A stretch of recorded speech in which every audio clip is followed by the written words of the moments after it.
오늘은 공동체를 위해 무엇을 할 것인가 한번 따라해 보시겠습니까? 공동체를 위해 무엇을 할 것인가. 이것은 이제 12절의 그 제목 말씀에서 제목을 좀 따왔습니다. 내 하나님께서 예루살렘을 위해 무엇을 할 것인지 내 마음에 주신 것. 하나님께서 예루살렘을 위해서 뭘 해야 될지 느헤미야에게 마음에 주신 것을 오늘 한번 살펴보려고 합니다. 우리 지난 시간 여러분 기억나시죠? 느헤미야가 여러분 아닥사스다라는 왕의 허락을 받아서 드디어 예루살렘으로 돌아갈 수 있도록 조서와 여러 가지 필요한 것들을 다 허락을 받았죠. 하지만 여러분 느헤미야의 마음에는 아닥사스다 왕이 허락한 것이 아니라 누가, 그렇죠, 하나님의 선한 손이 도우셨다. 여러분, 이게 신앙인과 신앙이 아닌 사람의 차이입니다. 세계사의 기록은 아닥사스다 왕이 이스라엘 백성을 포로에서 돌아갈 수 있도록 귀환했다고 기록하고 있겠지만 실제로 성경은 누가 그 일을 행하셨습니까? 하나님이 그 일을 행하시는 것입니다. 성경에 나오는 이 손이라고 하는 것은 여러분 하나님의 권능을 표현합니다. 그래서 하나님의 선하신 권능, 하나님의 선하신 능력, 그것이 느헤미야와 또 그 포로들을 이스라엘로 옮겨 주셨다 하는 것이죠. 이제 느헤미야는 주전 BC 444년에 외우기도 좋죠. 444. 사가 4번입니다. 다 죽었다가 사사삭 돌아온다. 이렇게 외우셔도 좋겠습니다. 444년에 이제 포로들을 이끌고 예루살렘으로 귀환을 합니다. 이게 3차 귀환인데요. 한번 제가 표를 보여드리겠습니다. 여러분, 바벨론으로 사로잡히러 간 것도 총 3번입니다. 1차, 2차, 3차. 귀환도 총 3번으로 나뉘어 돌아옵니다. 그래서 여러분 맨 왼쪽에 1차 귀환 BC 언제입니까? 538년. 그 다음 가운데 파란색이 2차 457년. 그리고 오른쪽 초록색이 3차 444. 이렇게 돌아오게 되죠. 시간이 꽤 차이가 나죠. 거의 한 100년가량 이렇게 두고 차이가 납니다. 지도자는 여러분 1차 때 이 귀환을 이끌었던 지도자는 스룹바벨이라고 합니다. 그래서 여러분 이 스룹바벨을 중심으로 성전 무너졌던 성전이 재건이 됩니다. 그게 바로 두 번째 성전입니다. 그래서 스룹바벨 성전이라고도 하고요. 2차 귀환은 누가 이끌었냐면 우리 느헤미야 바로 앞에 에스라라고 하는 성경 있죠. 에스라가 이끕니다. 에스라는 제사장 출신이지만 동시에 하나님 말씀에 아주 정통한 학자였습니다. 그래서 늘 에스라를 학자 겸 제사장이라고 표현하죠. 그래서 에스라가 제 2차 귀환을 주도해서 오게 되고요. 이제 오늘 우리가 읽고 있는 이 느헤미야는 마지막 3차 귀환을 주도한 분입니다. 그래서 사사사 싹 데리고 이제 들어오는데 몇 명 정도 데리고 들어옵니까? 약 한 4만여 명 정도. 상당히 많죠. 여러분 4만여 명의 이 인구들을 데리고 들어옵니다. 자, 이제 한 장의 그림을 또 보여드리겠습니다. 이제 느헤미야가 여러분 몇 명을 데리고 온다고요? 4만 명을 데리고, 여러분 맨 오른쪽에 보면 이제 수사라고 하는 그 지역으로부터 해서 빨간색 도로를 이렇게 주시해서 보시면, 제가 지난주에 이 거리가 대략 어느 정도 거리라고 말씀드렸나요? 약 한 1300여 킬로. 전주에서 서울까지 한 200여 킬로 정도 되니까 총 몇 배가 되나요? 계산이 안 되는데 좌우간 길어요. 근데 여러분 몇 명이 이 1400여 킬로를 옵니까? 그렇죠. 4만이 옵니다. 여러분 4명이 아닙니다. 4명. 4만 명이 이 길을, 여러분 지금 뭐 KTX가 잘 놓여 있어서 뭐 그냥 슝 오지만 이 당시에 뭘로 왔겠습니까? 그렇죠. 걸어서 오게 됩니다. 그리고 짐은 뭐 낙이나 소에 또 싣고 오겠죠. 그럼 이게 얼마나 많이 걸리는 여행인지 상상이 되질 않습니다. 근데 어쨌든 이 느헤미야는 이 포로민들 4만여 명을 데리고 이제 예루살렘으로 돌아옵니다. 자, 이제 화면을 걷어 주십시오. 여러분, 느헤미야가 그러면 예루살렘에 돌아와서 한 3일 정도 여독을 풉니다. 엄청난 여행이니까 3일 정도 여장을 풀고 좀 숨을 고른 후에 3일 후에 느헤미야가 제일 먼저 한 것이 있습니다. 그것이 무엇이었습니까? 우리 화면을 보시면 13절을 한번 볼까요? 13절 우리 찬양대만 한번 읽어주시겠습니까? 시작. 골짜기 문으로 나가서 용정으로 분문에 이르는 동안에 보니 예루살렘 성벽이 다 무너졌고 성문은 불탔더라. 14절 앞으로 나아가 샘문과 왕의 못에 이르러서는 탄 짐승이 지나갈 곳이 없는지라. 우리 15절은 다 같이 그 밤에 시내를 따라 올라가서 성벽을 살펴본 후에 돌아와 골짜기 문으로 들어와 돌아왔으나. 여러분 뭐 쭉 읽었는데 뭐가 많이 나옵니까? 무슨 문 뭐 이렇게 도대체 이게 문 어디 있는지 모르겠죠. 아마 예전에 우리 전주도 큰 성이었지 않습니까? 그래서 지금 제가 어제 한 장로님께 여쭤보니까 성문이 다 무너지고 이제 저쪽에 남문. 네. 저희 교회가 원래 이름이 뭐죠? 그렇죠. 원래 이름이 동부교회가 아니더라고요. 원래 이름이 동문외 또는 동문박교회였습니다.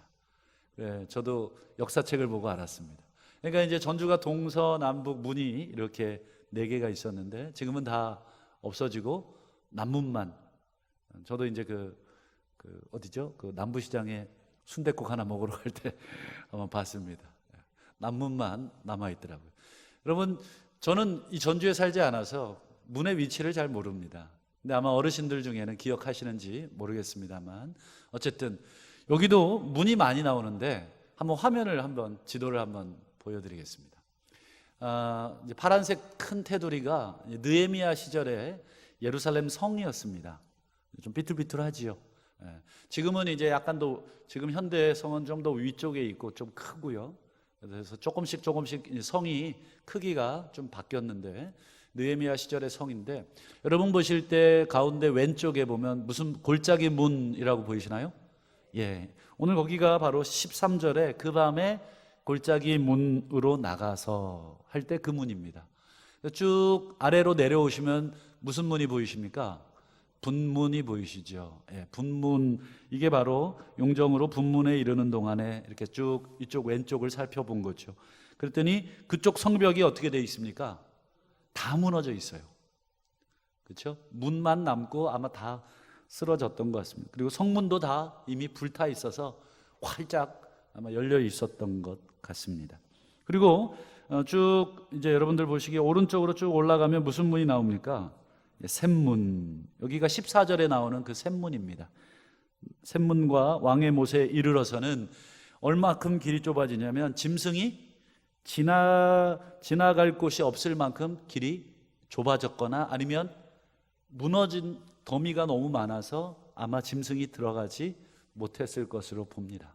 겨우 이제 사람이. 그래서 이제 느헤미야가 어떻게 하냐면 분문에서 여러분 오른쪽으로 살짝 지금 표시가 안 돼 있지만 오른쪽 그 하얀 쪽이 성경 15절에 보면 그 밤에 시내를 따라 올라가 이렇게 돼 있죠. 이 시내라고 하면 우리는 그냥 시냇물 생각하는데 원래 이제 원문을 보면 골짜기입니다. 골짜기를 따라 올라가 이렇게 돼 있습니다. 그래서 이 골짜기가 여러분 성경의 유명한 골짜기 기드론 골짜기입니다. 그래서 여러분 이 기드론 골짜기 오른쪽 지금 화면 밖이 되겠죠. 오른쪽 이쪽이신가요? 오른쪽은 여러분 잘 유명한 예수님이 마지막 십자가 두고 기도하신 겟셋만의 동산 감람산이 그 오른쪽에 있습니다. 그러니까 여기 감람산이라 그러면 여러분 큰 산을 생각하실 텐데 예루살렘 산은 그렇게 높지가 않습니다. 다녀오신 분들은 아마 아실 텐데 그 우리나라 한 언덕쯤 됩니다. 그래서 언덕쯤 돼서 거기 올리브 숲이 있고 그래서 그곳에서 예수님 기도하시고 자주 그곳에 올라가서 기도하실 만큼의 높이입니다. 그래서 이렇게 구름으로 이렇게 해서 골짜기, 기드론 골짜기가 이렇게 U자형으로 이렇게 되어 있습니다. 그리고 예루살렘 성이 높이 올라가 있습니다. 그러니까 전체적으로 산과 예루살렘 성 사이가 이렇게 골짜기로 되어 있습니다. 그러니까 예루살렘 성은 난공몰락의 성입니다. 왜냐하면 높은 곳에 위치되어 있고 평지가 아니라 그 주변은 전부 다 골짜기입니다. 그러니 적들이 침범해 올 때 내려갔다 올라오려면 공격하기가 밑에서 위로 공격을 해야 하니까 그 예루살렘 성이 오랫동안 잘 보존이 됐죠. 좌우간 여러분 느헤미야가 지금 그렇게 골짜기 문으로 해서 분문으로 해서 샘문으로 해서 쭉 기드론 골짜기를 따라서 오른쪽으로 쭉 올라가다가 아마 끝까지 다 돌 시간은 안 됐을 것 같고 중간쯤 어디서 다시 들어와서 골짜기 문으로 이렇게 해서 한 반절 정도 이렇게 살펴보고 돌아온 것 같습니다. 시간이 다 돼서 돌아온 것 같습니다. 자, 이제 화면을 치워 주십시오. 자, 여러분 느헤미야가 4만여 명의 포로민들을 데리고 예루살렘 도착해서 3일 후에 제일 먼저 한 게 무엇입니까? 그렇죠. 예. 상황 파악을 합니다. 여러분 느헤미야는 여러분 무모한 사람이 아니었어요. 여기서 제가 무모하다는 건 무슨 뜻이냐면 막 기도만 막 우리 지난번 살펴봤지만 느헤미야가 몇 달을 기도해요? 네, 하나 빼야죠. 넉 달을 기도합니다. 완전 기도 충만해가지고 막 쫙 기도합니다. 그런데 딱 돌아와가지고는 됐어. 이제 기도했으니까 하나님 알아서 하실 거야. 이렇게 하고 있었습니까? 네, 그렇지 하지 않았습니다. 느헤미야는 기도하고 돌아와서 어떻게 했습니까? 예, 꼼꼼하게 지금 상황을 다 파악을 합니다. 아마 기록을 하면서 여기서부터 여기까지는 몇 명이 필요하고 여기서부터 여기까지는 또 누가 했으면 좋겠고 여러분 그것을 꼼꼼하게 체크합니다. 여러분 아시는 것처럼 느헤미야는 여러분 예루살렘 와서 이 성벽을 재건하기 위해서 엄청나게 울며 기도했던 기도의 사람이었지만 한 가지 여러분 느헤미야는 기도만 하는 사람은 아니었습니다. 느헤미야는 기도하면서 동시에 상황을 파악하고 둘러보고 현장을 다녀온 사람입니다. 여러분 답은 어디에 있습니까? 현장에 있습니다. 항상 현장을 가봐야 답이 거기에 있다는 것을 보게 됩니다. 그래서 여러분 두 가지 기도와 상황 파악 이 두 가지는 항상 같이 가야 합니다. 여러분 기도하고 살피시고 또 살피신 후에 기도하시고 한번 우리 죄송한데 한번 따라해 보시겠습니까? 기도와 살핌은 같이 가야 한다. 여러분 교회를 위해서 열심히 기도하셨죠? 그러면 그 다음 우리가 해야 될 일은 무엇입니까? 교회의 상황을 살피셔야죠. 우리가 교회 학교를 위해서 열심히 기도했으면 교회 학교가 어떤지 한번 이번 달 죄송합니다. 보너스를 받았으면 아이들 간식값이라도 좀 후원해야지. 여러분 이게 살피는 것이고 아이들을 격려하는 것이 아니겠습니까? 선교지를 위해서 기도했으면 이분이 어떻게 선교하고 있는지 우리가 또 모셔서 또 보고도 받고 또 여건이 허락된다면 335 우리가 여행도 갈 겸 선교지도 방문할 겸 또 복음도 전할 겸 하나님 주신 그 시간과 기회를 또 선교지를 위해서 우리가 또 격려하고 또 여러분 직접 눈으로 보는 것과 보지 않는 것은 천지 차이입니다. 여러분 시리아 난민들 어떻게 사시는지 아십니까? 매스컴을 통해서 보셨죠? 혹시 직접 보신 분 계십니까? 제가 직접 보고 왔습니다. 레바논이라는 곳에도 가고 그리스라는 곳도 가고 정말 사람 살 곳이 아닙니다. 눈 뜨고 볼 수 없을 정도의 참혹한 삶이 이어지고 있었습니다. 직접 가서 보니까 제 기도가 달라지더라고요. 예전에 이슬람과 시리아를 위해서 기도했을 때와 그냥 기도했을 때와 보고 온 다음에 기도는 확실히 다르죠. 여러분 기도하면 어떻게 하셔야 됩니까? 보셔야 합니다. 기도하고 보셔야 합니다. 그게 여러분 느헤미야가 했던 첫 번째입니다. 이제 여러분 기도를 마치고 모든 상황을 파악한 느헤미야는 이제 무엇을 하냐? 우리 17절을 한번 보시겠습니까? 17절 우리 다 같이 한 목소리로 읽겠습니다. 시작. 후에 그들에게 이르기를 우리가 당한 곤경은 너희도 보고 있는 바라. 예루살렘이 황폐하고 성문이 불탔으니 자 예루살렘 성을 건축하여 다시 수치를 당하지 말자 하고 18절 또 그들에게 하나님의 선한 손이 나를 도우신 일과 왕이 내게 이른 말씀을 전하였더니 그들의 말이 일어나 건축하자 하고 모두 힘을 내어 이 선한 일을 하려 하매. 상황을 다 파악한 느헤미야, 꼼꼼히 모든 걸 체크한 느헤미야. 이제 느헤미야는 무엇을 합니까? 사람들을 불러 모읍니다. 그래서 우리 17절에 그들에게라고 하고 있죠. 이 그들은 누구냐면 유다 사람, 제사장, 귀족, 방백. 이게 16절에 그들의 목록이 쭉 나와 있습니다. 즉 함께 했던 포로로 사로잡혀 갔다가 돌아왔던 사람들을 포함, 그리고 그 땅에 남아있던 사람들 중에 여러 사람들을 불러 모아서 느헤미야는 이 일을 이야기합니다. 여러분들도 보시지 않았습니까? 저도 다 봤습니다. 만약 느헤미야가 보지도 않고 사람들부터 불러 모아 사람들을 막 뭐라고 했다 그러면 느헤미야의 말은 힘이 없죠. 느헤미야는 상황도 파악을 못하고 있는데 무슨 말을 할 수 있습니까? 그러나 느헤미야는 모든 상황을 다 파악한 후에 사람들을 불러 모읍니다. 그러니 여러분 느헤미야는 절대로 혼자 일하는 지도자가 아니었습니다. 여러분 느헤미야는 어떤 지도자였습니까? 모든 상황을 파악한 후에 혼자 했어요? 아니죠.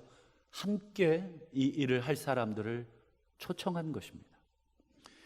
여러분 이게 제일 중요합니다. 그들을 모아놓고 상황만 보고합니까? 야, 다 불탔다. 그러나 느헤미야는 18절 보시면 그들에게 또 무슨 얘기도 합니까? 하나님의 선한 손이 나를 도우셨습니다. 여러분 그동안 앞에 1장 우리 그 다음에 2장 앞부분까지 하나님이 느헤미야를 어떻게 도왔는지, 느헤미야가 어떻게 기도했는지를 우리가 쭉 살펴봤습니다. 정말 극적으로 느헤미야가 아닥사스다 왕의 허락을 받았습니다. 그리고 하나님의 선한 손이 그를 이끌어 오늘 4만여 명이나 넘는 그 엄청난 사람들을 1300km나 되는 그 먼 여정을 돌아온 이야기. 여러분 기적 중에 기적이죠. 쉽지 않습니다. 우리도 여러분 피난길이 있었지 않습니까? 과거 6.25 때 서울에서 부산까지 한 500여 킬로 남짓하는 그 거리, 피난 올 때 그 상황들, 저는 자료로만 봤고 여러 가지 영상으로만 봤지 실제 경험하지 못한 세대지만 그 엄청난 것들을 어르신들 얘기 들으면 가슴이 막 뭉클뭉클해요. 어떻게 그렇게 갔는가, 피난길이 얼마나 힘들었는가, 또 돌아오는 길도 얼마나 힘들었는가. 그 얘기 들으면 막 이렇게 가슴이 먹먹하기도 하고 좋기도 하고 슬프기도 하고 괴롭기도 하고 여러 가지 감정이 들지 않습니까? 느헤미야가 하나님의 선한 손이 자신을 도운 일, 그리고 왕이 자신에게 이른 말을 이렇게 전할 때 그걸 뭐라고 합니까? 우리는 간증이라고 합니다. 간증. 여러분 느헤미야는 자신의 꼼꼼한 계획을 혼자 처리하지 않고 같이 나누는 사람. 우리 가끔 이렇게 보면 혼자 이렇게 독불장군식으로 많은 일들을 처리할 때가 있어요. 다른 사람하고 의논하지 않고 일을 처리하면 빠릅니다. 특별히 반대 의견도 없고 또 여러 가지 막 의견들이 없기 때문에 그냥 내 생각 가지고 그냥 밀어붙이면 되니까 빨라요. 그런데 여러분 교회는 빠른 것보다 하나됨을 추구하는 것입니다. 그래서 여러분 교회는 늦더라도 모든 사람과 함께 다는 아니더라도 최소한 대다수의 사람들이 동의할 수 있을 만큼 함께 충분한 시간을 가지고 어떻게 하셔야 돼요? 이야기하고 또 기다려주고, 나를 반대하는 사람이 있으면 그를 미워할 것이 아니라 시간을 두고 다시 이야기하고 그 사람의 생각이 바뀔 수 있도록 내 생각도 얘기하고, 때로는 내 생각도 또 바뀔 수도 있는 것입니다. 이런 주고받는 과정을 통해서 그 사람을 얻어서 같이 하는 것이 교회입니다. 여러분, 가정에서 아이들이 삐뚤어지는 가정, 대부분, 다는 아니지만 대부분 삐뚤어지는 가정은 아버지나 어머니가 굉장히 독단적이실 때 그렇습니다. 아이들의 의견이 전혀 반영이 되지 않습니다. 나는 지시하고 너는 따라라. 아이들이 어릴 때는 괜찮지만 여러분, 사춘기 접어들고 자기 생각이 커지면서 어떻게 되든가요? 그런 집안은 틀림없이 한판 붙습니다. 과거에 혹시 부모님하고 붙으신 경험 있습니까? 어릴 때야 무서워서라도 부모님 말씀 순종했지만 나이가 다 크고 장성했는데도 부모님이 계속 일방적으로 막 네, 이놈 뭐 잃어버리면 어떻습니까? 마음이 좋지 않습니다. 자식이라도 여러분 부모하고 마음이 맞질 않는데, 하물며 여러분 교회 공동체는 수많은 다양한 사람들이 모였기 때문에 어떤 일을 진행함에 있어서 여러분 기다리고 이야기하고 소통해야 합니다. 여러분, 느헤미야는 얼마든지 자신이 주도가 돼서 그 일을 끌고 갈 수 있었어요.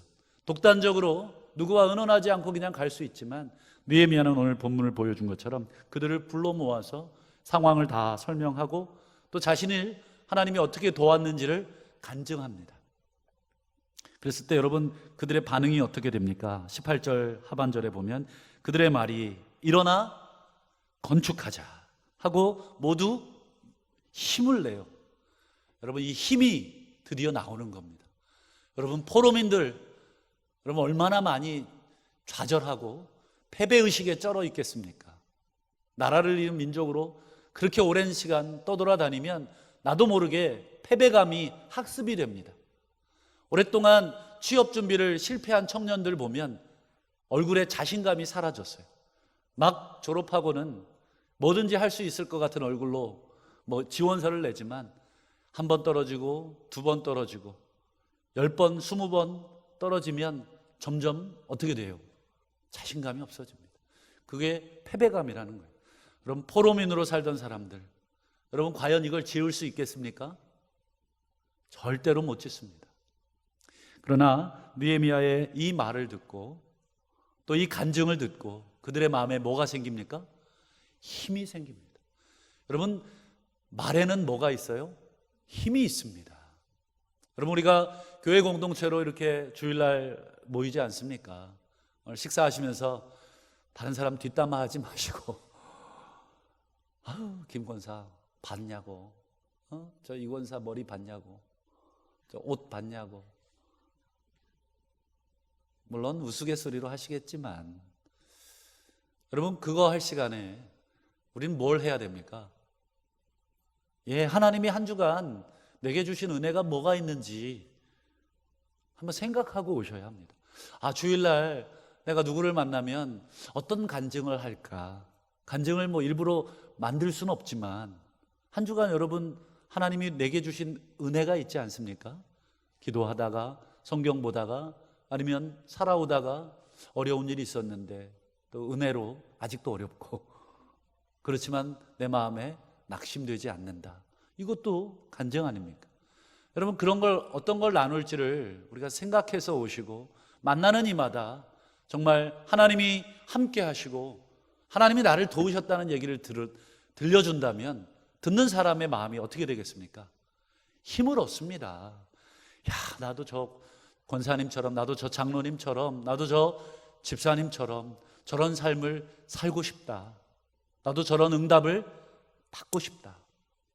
근데 반대로 늘 누구를 비난하고 누구를 깎아내리고 이런 얘기만 듣고, 아까 우리 장로님 기도하셨지만 여러분, 악성 댓글로 지난 주간인가요? 안타까운 한 젊은 사람이 또 목을 맸습니다. 여러분, 그 익명이 보장된다는 그 이유로 그 사람의 행동, 그 사람의 이것을 너무 비열한 짓 아닙니까? 만약에 얼굴과 실명이 거론된다면 과연 그렇게 할 수 있습니까? 여러분, 비난하는 말, 조롱하는 말은 한 사람을 죽일 수도 있는 말이지만, 오늘 느헤미야처럼 하나님의 선한 손이 자신을 어떻게 도우셨는지, 자기가 지난 몇 개월 동안 금식하고 울고 기도하고 또 극적으로 아닥사스다 왕의 마음이 돌이켜서서 자신을 도운 일, 이런 모든 일들을 여러분 나눌 때 듣는 사람의 마음이 무엇을 얻습니까? 힘을 얻습니다. 지난 한 주간 내가 들었던 말 중에 나를 낙심시켰던 말, 반대로 내가 들었던 말 중에 나를 힘이 나게 했던 말, 여러분 어느 게 좋으십니까? 제가 좋아하는 거 해드리겠습니다. 제가 예전에 학원에서 아이들을 가르친 적이 있는데 아이들에게 제가 이런 말을 했어요. 내가 너희들 일주일만 시간 주면 이 중에 너희들 1명 정도는 내가 자살하게 만들 수 있다. 그랬더니 애들이 그러더라고요. 에이, 선생님 무슨 내기하자. 일주일만 시간 주면 내가 너 여기서 창문에서 뛰어내리게 만들게. 할래? 했을까요? 안 했을까요? 못 하더라고요. 제가 이제 그 친구한테 이제 다른 아이들도 다 있었죠. 다른 아이들에게도 그 얘기 했죠.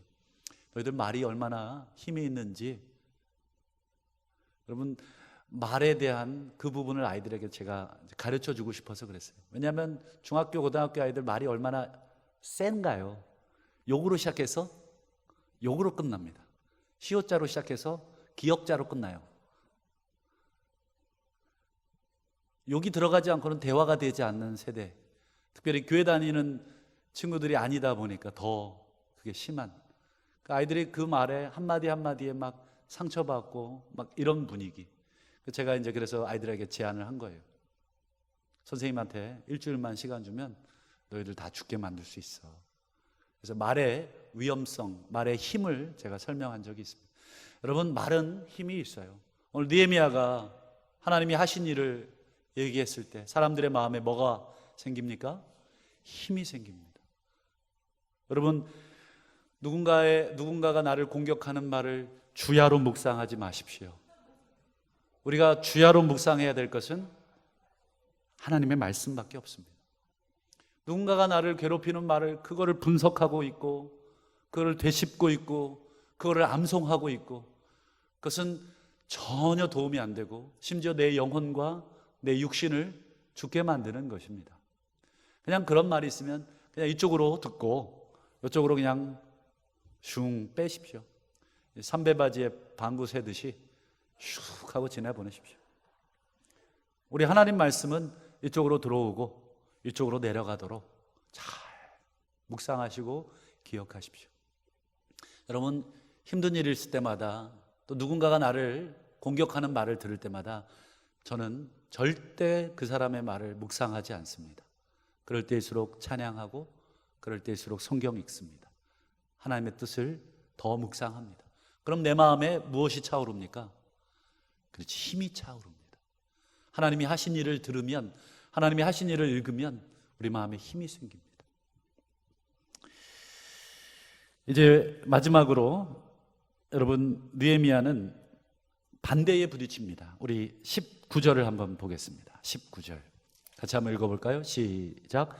호른 사람 산발랏과 종이었던 암몬 사람 도비아와 아라비아 사람 게셈이 이 말을 듣고 우리를 업신여기고 우리를 비웃어 이르되 너희가 하는 일이 무엇이냐? 너희가 왕을 배반하고자 하느냐? 여러분, 느헤미야의 엄청난 간증, 느헤미야의 엄청난 이 도전의 말을 듣고 많은 사람들이 힘을 얻었지만 산발랏, 도비아, 게셈이라고 하는 이름도 이상하죠. 이 사람들은 이 말을 듣고 어떻게 합니까? 악성 댓글을 단 거죠. 업신여기고 비웃고 뭐라고 했냐면 너희가 하는 일이 뭐냐?